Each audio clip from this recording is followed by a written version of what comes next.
যে এই মাহফিলের ভিতরে কোন সহতা নেই, মাহফিলের ভিতরে কোন মা ও বোনেরা নেই এবং কি বাবা বোনেরা নেই। সহতা যদি প্যান্ডেলের মধ্যে না থাকে তাহলে বক্তা সাহেব কাকে দিয়ে বক্তব্য যাবে?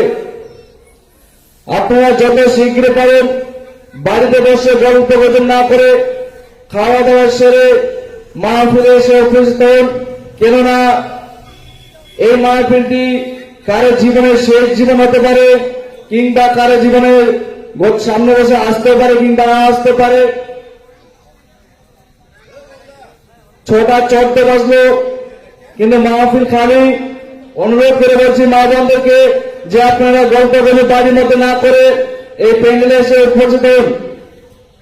আল্লাহ পাক রব্বুল আলামিন সূরা জারিয়াত 56 নম্বর আয়াতের মধ্যে বলছেন, ওয়া মা খালাকাতুল জিন্না ওয়াল